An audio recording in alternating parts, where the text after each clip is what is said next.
Welcome to Yacht Crew Vlogs, where we tell the stories of those in the yachting industry. A behind-the-scenes look that discovers the individuals in the industry, their history, their passions, and what inspires them to do what they do. Hi, everyone, and welcome to another edition of Yacht Crew Vlogs right here on Yachting International Radio. My name is Ria. I am your host, and I am pleased to welcome Kirsten with us today. She is competing in the Golden Globe race coming up in 2022. How are you, Kirsten? Very well, thanks, Ria. How are you? Good, good. Well, you know what? I was looking into this race and I thought it's a bit like the Vendée Globe. But when I asked you that question, you were quick to point out the many differences. So let's start off with that. What are the differences between these two races? Well, the similarity is that they're both non-stop around the world races, but that's kind of pretty much the similarity. The differences are far more, and that is that the Vendée is a really modern race on really high-tech boats with not lots of technology, and they're fast races, so those are really fast boats. They move pretty quickly around the world, whereas the Golden Globe is a retro race, so the boats are really old school. They predate the 1988 era, and you have very limited technology on board. So you don't even have a GPS. You have to do celestial navigation. You don't have weather routing. So you've got no one who's telling you where you're going to catch the best winds. You're really out there on your own with very limited means. You don't have a satellite phone, so you can't even get, weather chart downloads. You have to go on really old school technology like weather facts, for example, or weather forecasts that you can pick up over SSB or your barometer. So I think you're much more alone out there on the Golden Globe race. Wow, that does sound, well, I mean, exhilarating, if not a little bit scary at the same time. Yeah, certainly. And I think that's what makes the Golden Globe quite interesting is there's a far bigger unknown factor because you're really out there. You don't even have an autopilot, an electronic autopilot. You've got a wind-vane self-steering gear. That means you're steering by the wind all the time. And you don't know exactly where the weather system is. So it's a little bit of a luck scenario where you're going to land up. Are you going to land up in the high pressure and be calmed? How big is the next storm coming up behind you? You don't have definite numbers for any of this. So. Well, tell me a little bit about you. Where are you from originally, and what led you into sailing? Well, I'm from South Africa. I still live there. I'm still based in South Africa, and my father was a very keen sailor, so he taught us to sail dinghies, and it was actually his dream to sail around the world someday, and he didn't do that.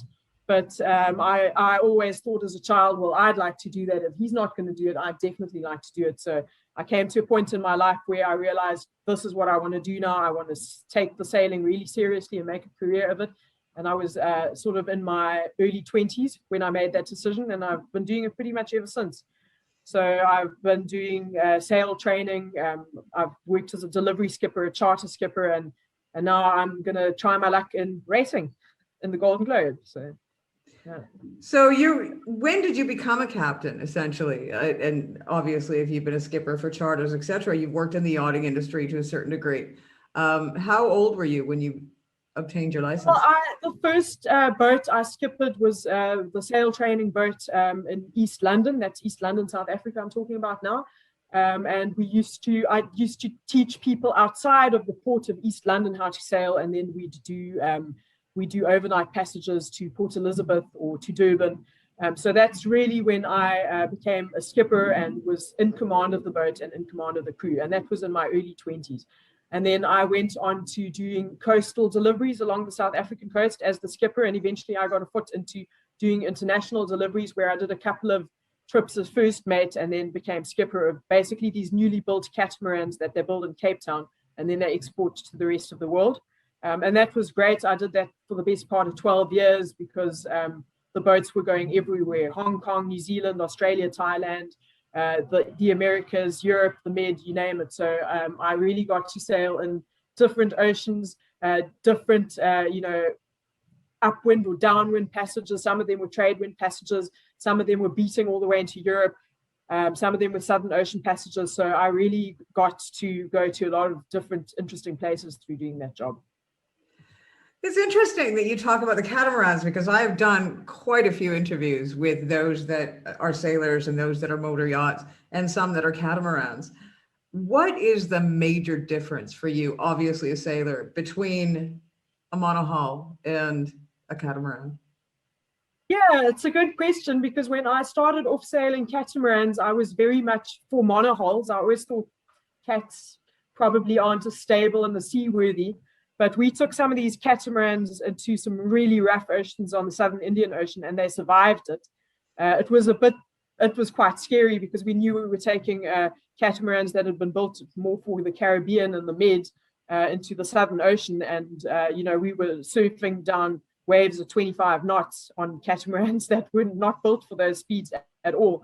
But they did handle themselves. If you towed a warp or something behind you, you could keep a good course.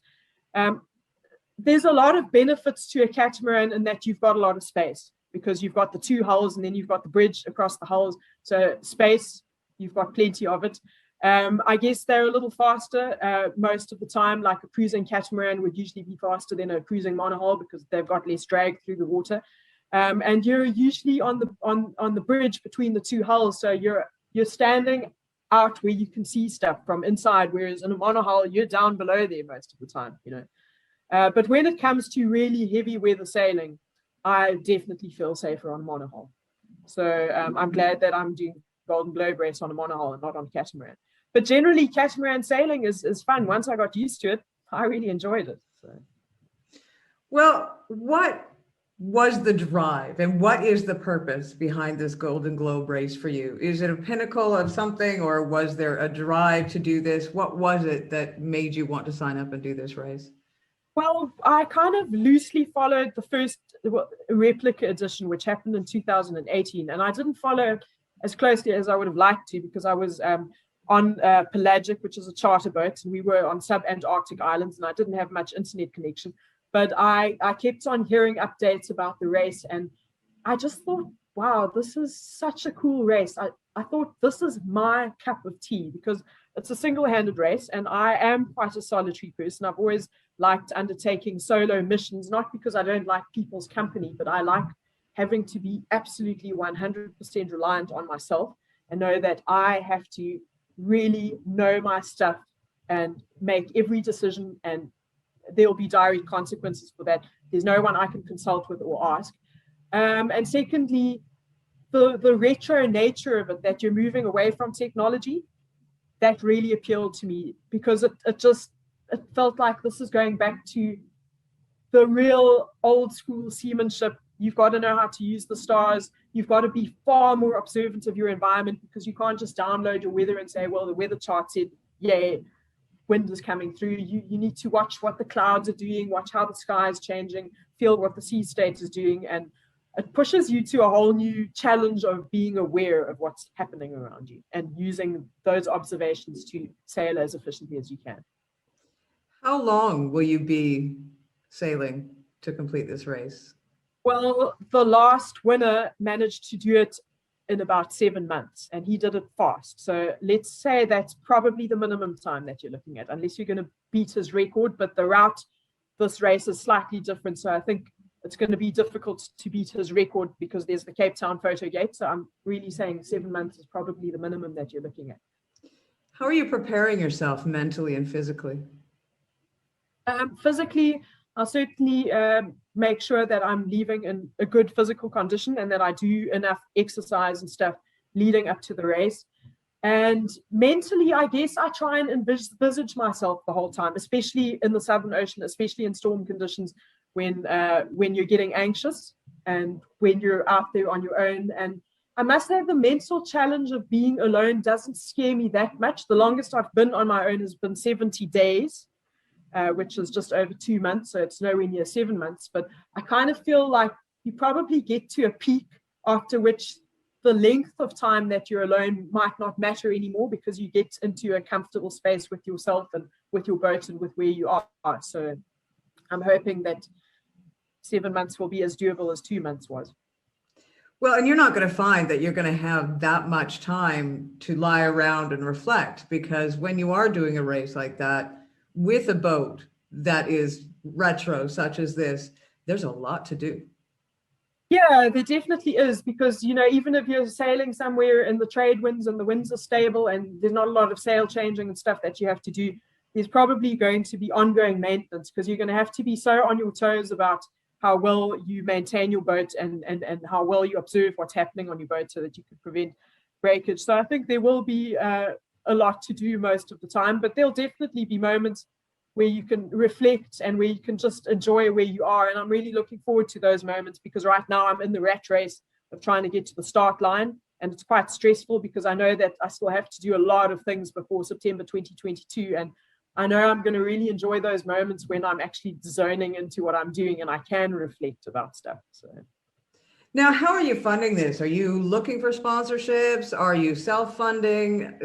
Where are the steps for that? yeah, Ria, I am actually looking for sponsorship. At this stage, the project has been ticking over, thanks to people privately funding me, privately making donations. You know, I've got a GoFundMe page and stuff running, and that has really helped keep the project tick over. But ideally, I would like sponsors, because I am just in the middle of the refit right now, and money is going at an alarming rate. So yeah, ideally, if I could team up with a corporation that was interested in sponsoring me for marketing purposes, that would be really cool. Yeah. Well, you know what, we're going to make sure to provide all of your information if you could provide it to us, so that we can let everybody know if they're interested, how they can get a hold of you, whether it be private donations, whether it be corporations. Every little bit helps for sure. You know, I would love to follow this journey, because currently you are actually the only female registered in this race at this stage. I mean, there is, you know, a year and a half left, or almost, yeah, a year and a half left, but, you know, someone could enter, but you are currently the only female that is registered. Yeah, indeed. So as you say, someone might enter, another woman, and that would be really cool. But yeah, otherwise, that's going to be me and the guys, I guess. Well, you're going to show them how it's done, right? I hope so, yeah, and I'm sure I'm going to give it my best shot. Well, we're going to be behind you 100% of the way, and we would love to have you back, and, you know, closer to the time, and just sort of keep an update on how things are going, and how the refit is going, and of course how your training is going, and where you are in the whole planning and the whole process. Because, you know, yes, you're going to be at sea for 7 or 8 months, or even 9 months, who knows? But the journey starts now. Yes, I'm very much on the journey, and I wouldn't be where I am if it wasn't for all the people following and supporting me up until now. So it'll be lovely to do an update at some other stage with you. Wonderful. Well, thank you so much for coming on board. Thank you for having chat to me, Ria. I really appreciate it. Yeah, once again, this has been Kirsten. She is competing in the Golden Globe Race 2022. We will provide all the links below this interview when it airs. If you want to follow her journey, if you want to support her journey, you know what? Even a $5 helps, no matter where you are in the world. So yeah, do your part. You've been watching another edition of Yacht Crew Vlogs right here on Yachting International Radio. My name is Ria. I have been your host. Please tune in again for another episode.